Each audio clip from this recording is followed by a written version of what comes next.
Kuday buyursa 15'inde şaylo bizden nabzimizge canaşa olur. Bana o yerde ırda vatkanlar, biyle vatkanlar, esip koygular. Daha 6 yıl bilet ette oylaştılar mı? Bilet pek 6 yıl.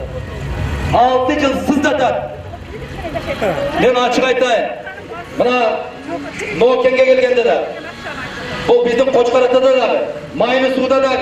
Ayttım ele. Eğer de Eltipikanı kayra şaylasanır, onday oturaygan baldardan asobiyası çok otur diye. Ayttım bile 2 yıl başta. Ayttım ele. Çok ottu. Çok ottu.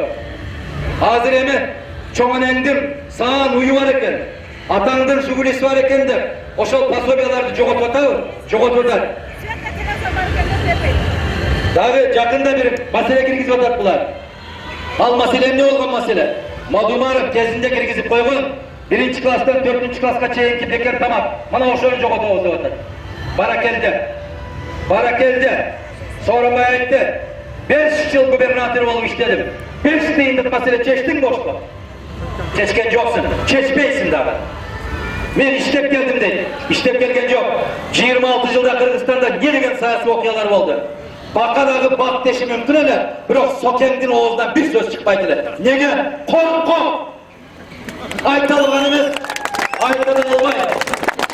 Ben açık aytayım size gel.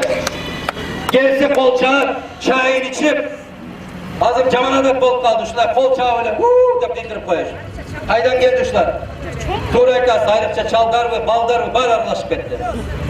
Hoşanlıktan hürmetli tuğganlar, biz yemin için Kazakistan yetekçisi de, yemin için Özbekistan yetekçileri mıktı de suhtan otağız. Alar mıktı, alar tögülüp, cıgılıp, turup, takşalıp, İylap, sızlap, cürüp, lider olup götürmüşler. Ha bizde lider olup götürülüp geletkanlardan bardığın türüme saldı. İmansız birlik şol.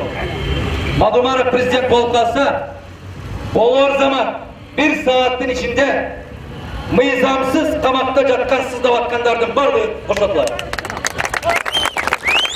Madumarov prezident olup kalsa, onu Atenes'den acırap, baldar sızlap, Atenesi kredit tögöm dep жүрgöndөрдүн bardыгı. Oşol kreditlerden bari imansız. Ona hazır sorun bayaktı. Biz 6%'dan beremiz dep. 6%dan beresin be. 1%dan beresin be. Anın bari sütkor dep koyar. Sütkorluk bolgan yerde bereke bol koy. 5 vaat namaz okuydum işte abi. Namazdan aylanıp kete durgan azamatlar koyup ketti. Namazdalar kamera için okuşar. Anı kıykırbaş gerek men namaz okuyayım der. Sebep al, seni menen Allah'ın ortasında gana iş. Anı kokura kalkbaş gerek. Hazır moda olup getti şunlarla. Sajdaga baş diye